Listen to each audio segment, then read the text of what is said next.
Comments? Hmm? What? Of that list. Oh, I'll go over each one of it one at a time. It's just in cursive, so it's a little. But, yeah, all right, the reason for that is it's a foreign word, which means if you're writing on a term paper, you should write in italics. If you're writing on any kind of formal paper, you should write in italics. Actually, when you come right down to it, this is a foreign word also. This is a foreign word. And when you write foreign words, you write in italics. This, we'll write in cursive, as some of you might have already figured out. Yeah, it's done on purpose. All right. Book. One thing I want to say about chapter 6 before we move on. The fighting between the Europeans and the Indians stopped when the Indians stopped fighting. It went on until and when they stopped, you might say when they stopped, we stopped. You can take that for whatever it's worth, but it wasn't that we stopped and they stopped. No, when they stopped, we did. And also, I want to remind you, to the Europeans, it appeared that they started to fight. Again, I don't know how fighting could have been avoided. All right, I'll move on. Now, folk, 35, 40 years ago, and yes, I was in school longer ago than that, but a lesson on Islam would not have drawn much attention. Today, lessons on Islam can bring about lively discussions. And yeah, we had a lively discussion this morning's class, but at least it was civil. For the first time, I put my camera in this morning's class. Last meeting. All right, anyway. Now, let me tell you, if you are of Islamic persuasion yourself, that's fine with me. I've had a lot of Islamic peoples make A's. If you want to disagree with what I say, let's make up our minds. You can do that as long as you disagree agreeably, as long as we act civil. Even if you're not Islamic, if you don't like what I'm saying, you're welcome to make your comments. All right, Islam. They united the world all the way from Spain to the Indus Valley. For centuries, this part of the world had been disunited. Then for about a generation or two, they united it again. But then after a couple generations, it fragmented and splintered and has remained fragmented and splintered to this day.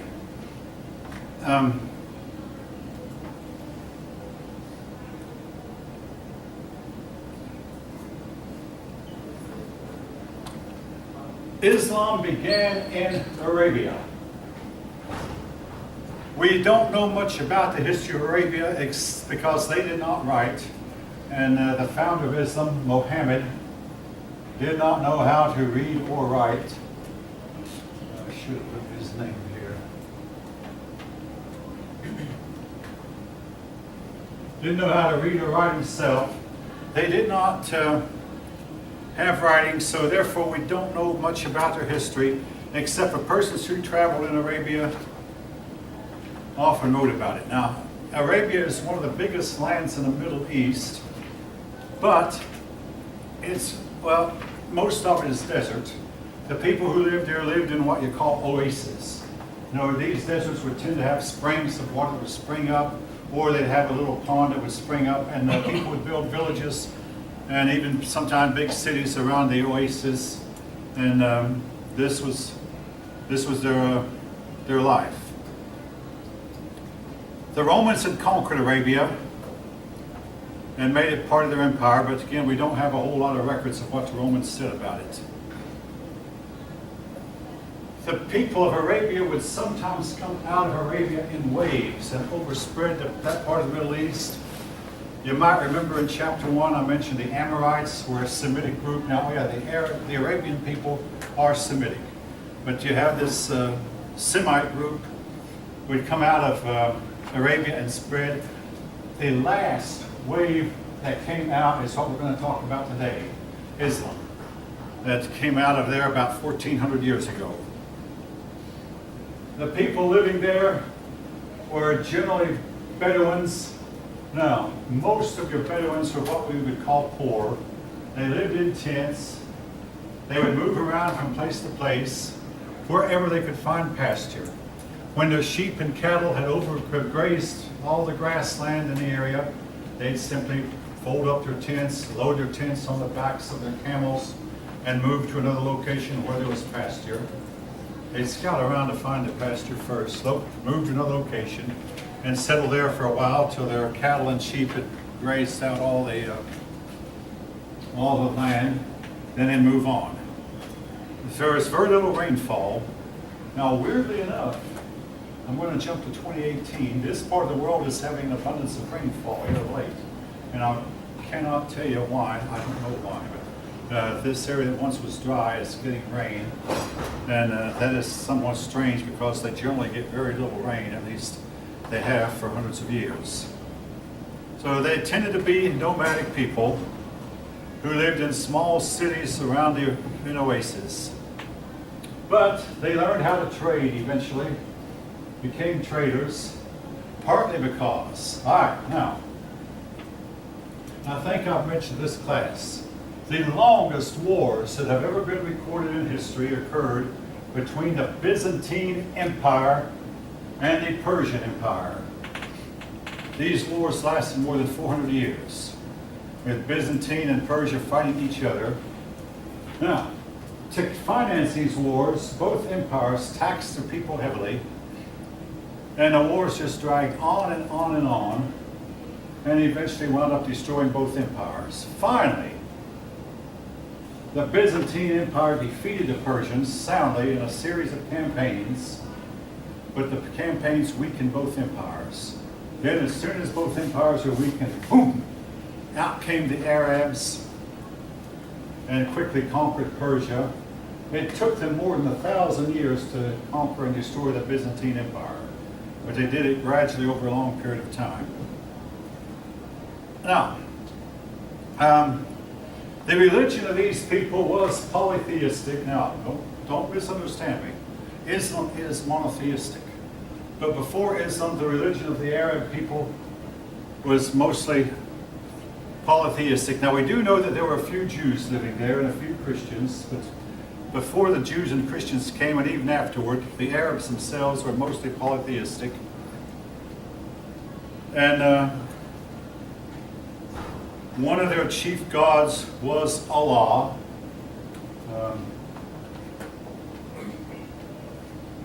Now, I have heard that Allah was really just one of their many tribal deities and was not chief.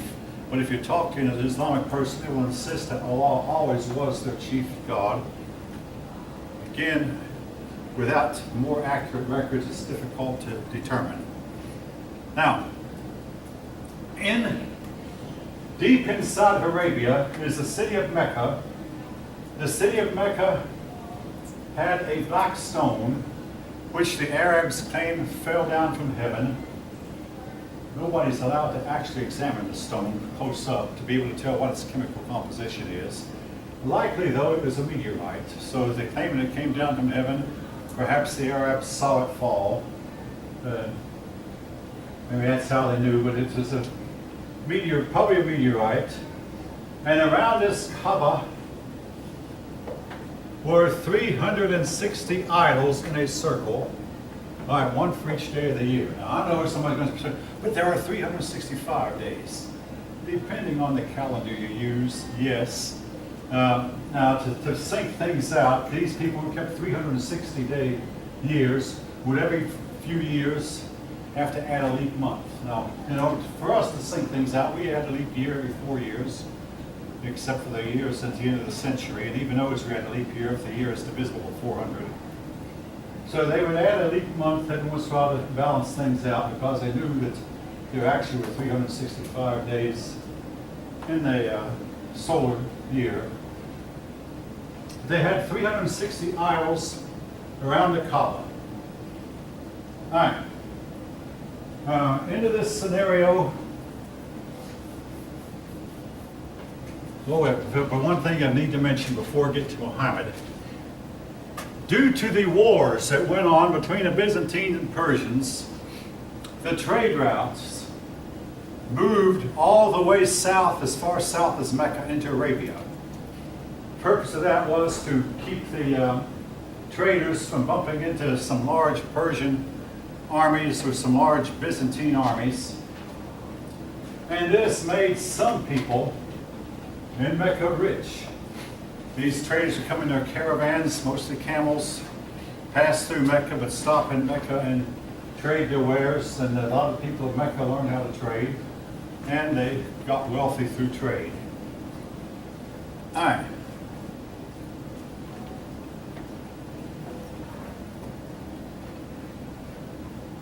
Now, these people would oftentimes conduct raids on a neighboring oasis, a neighboring village, and they called these raids jihad. Now, Islam was to borrow this term later. Actually, I ought to write that in. It's a foreign word. Jihad. Now, jihad eventually came to mean to strive for Allah, or to strive.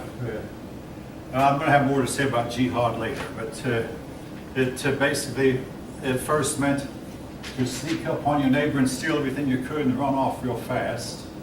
Then it became a way to mean to fight for Allah, or it can be interpreted to fight against your own evil tendencies. All right.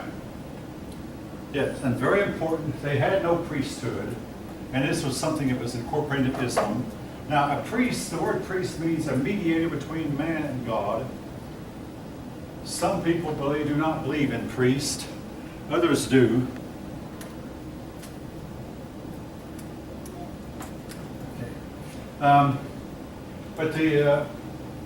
But among Christians, Catholic, your Greek Orthodox and Roman Catholic have priests. Your Anglicans do. Most Protestant denominations do not. They believe in a priesthood, all believers, but Islam had no priest.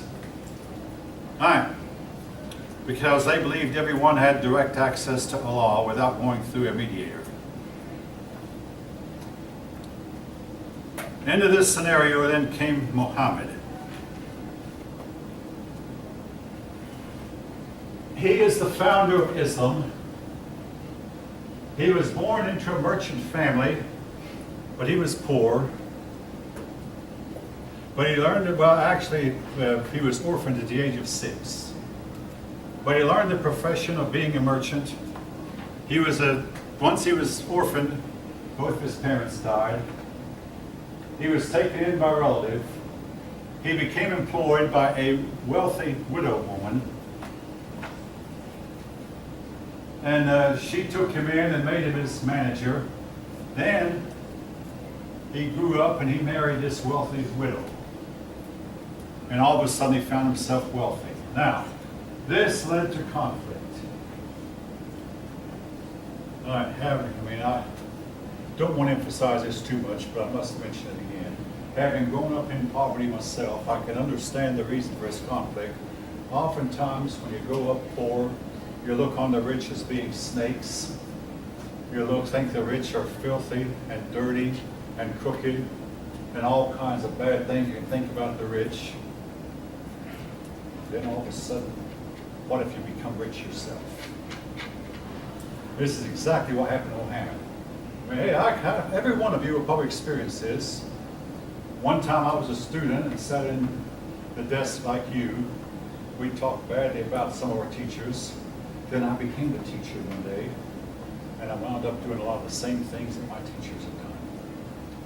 One day I became a parent, and wound up doing some of the same things my parents did. And I used to think this was wrong. And I used to play on an athletic team. Then one day I became coach. I started off coaching the way I thought was right, and my team lost its first 4 games. I said, oops, I better start coaching differently. I did, and my team started winning. Doing the very things that I used to criticize my own coaches for doing. Well, again, in Muhammad's case, he became terribly conflicted because all of a sudden he looked on himself, you might say, as being a snake, as being evil, as being everything he used to be against. So he went out to the hills to meditate and to pray. And in the course of his meditations, the angel Gabriel visited him. Now again, folk, you can decide for yourself. I'm just going to tell it in raw format, tell it the way that he told it. He said the angel Gabriel told me. The angel Gabriel said, now, okay, Muhammad, Moses was given part of the revelation, and then Jesus was given more of it, and some of the other prophets have been given part, but you are being given all of it. You are going to be the last prophet, and you're being given the full revelation. After a while, he decided that he would try to teach what he had learned from the angel Gabriel to the people of Mecca. Now, not everybody, but most of the people of Mecca laughed at him. They started persecuting him and his followers. So, he left Mecca and fled to Medina. Medina. I think it is Medina. Huh? I think it is Medina. Medina? Okay, thank you. I think so too. Okay, he left Mecca. Went here. The flight from Mecca to Medina is called the Hijrah. It is so important to the Islamic people that they start counting time from the day that Muhammad left. You know, that's day one on their calendar. Just like Christians count time from the day of the birth of Jesus, even though everybody knows that the time, the calendar is wrong. By at least 4 years. But nevertheless, the Muslims count time from this flight from Mecca to Medina. He converted the people of Medina peacefully. And after a while, almost all of the people of Medina were following him. Then he got together an army and went back to Mecca and took his vengeance, took his wrath out on the people of Mecca, converted them by force. This was the beginning of conversion by fire and sword.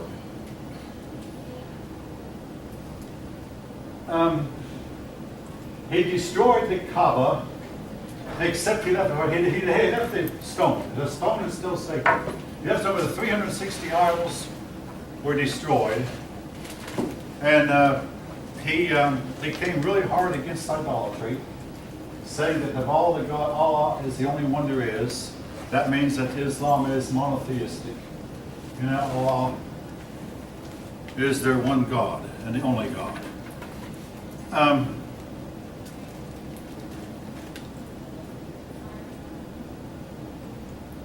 Now,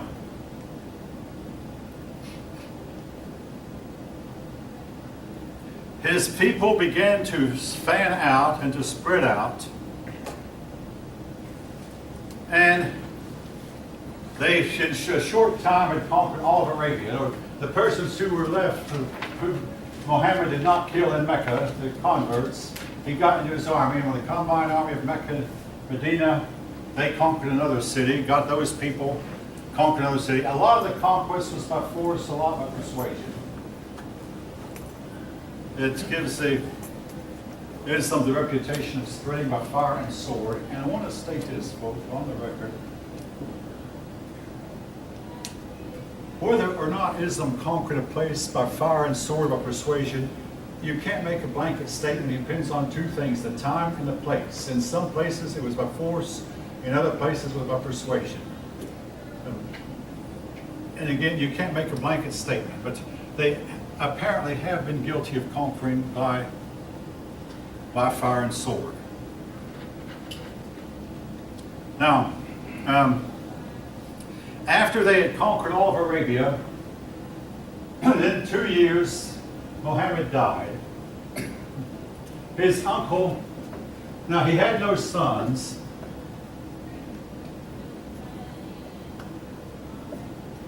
Now, here's what led to problems. He did not have anything in his sayings or writings that told who should follow him. And this is an issue that has divided Islam for some 1,350 years or so, approximately that long. But Abu Bakr initially took over, who was his uncle. And Islam continued to spread. Now, under Abu Bakr, there was a battle that occurred where a lot of Muhammad's followers died. All right, now, Muhammad's sayings were told by word of mouth for a while, but then when a lot of persons who had heard Muhammad speak died, Abu Bakr, hey, we'd better get out our pens and paper and start writing his sayings down. So he hired a scholar, a man who knew how to write, and he said, go throughout all of Arabia and collect from everybody you know of, who knew of Muhammad, who talked to him and who met him, find out his sayings. These sayings are now called the Quran. They usually, when I was younger, then we spelled it K-O-R-A-N, but now it's Q-U, with usually a couple of dots above the U. Q-U-R-A-N, the Quran. All right.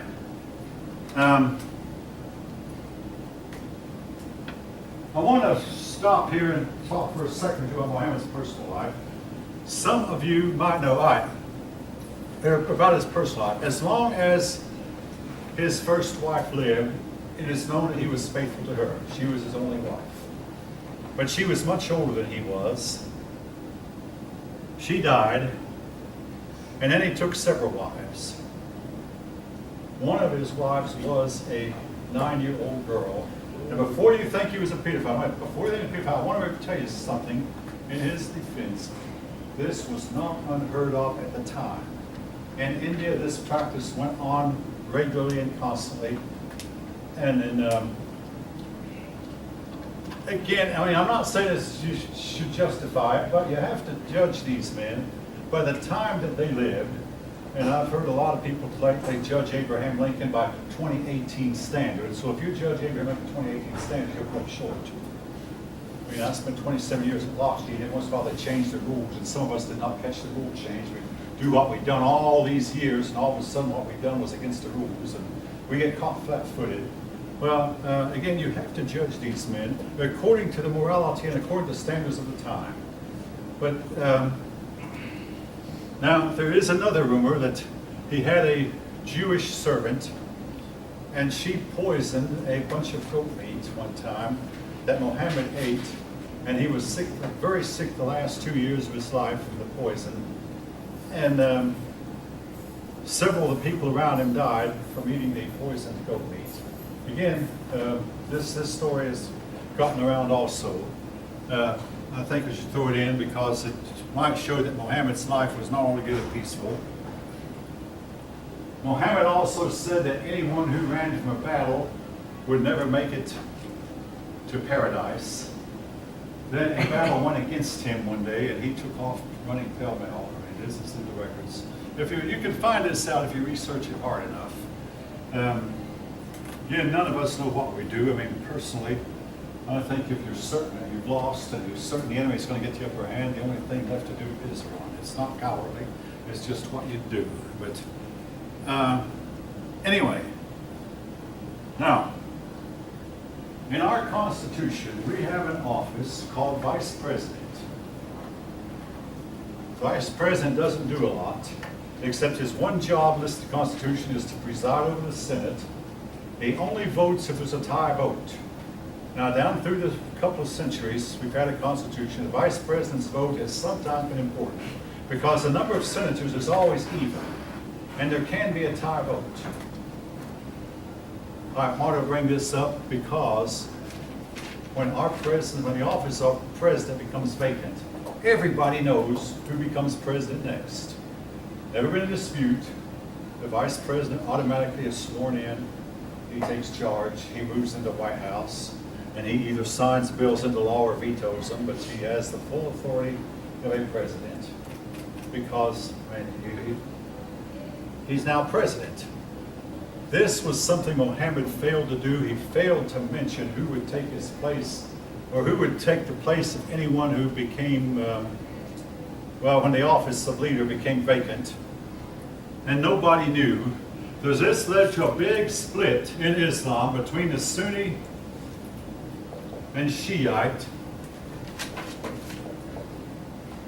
The Shiites believe that only Muhammad's descendants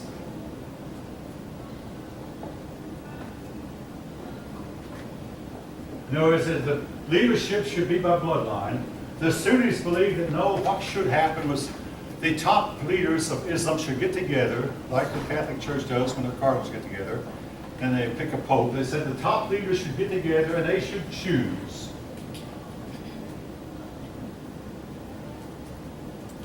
No, they should elect a leader. This split has gone on in Islam for at least 1,350 years. And it's still there.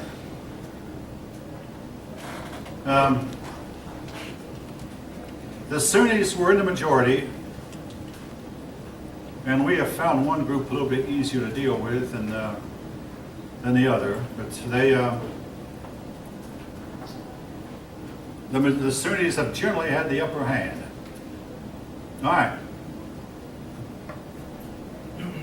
The leader is often called the caliph. I'm not going to write that down. I'm going to test, but they have had several names for the leaders down through time, including Sultan, Shah,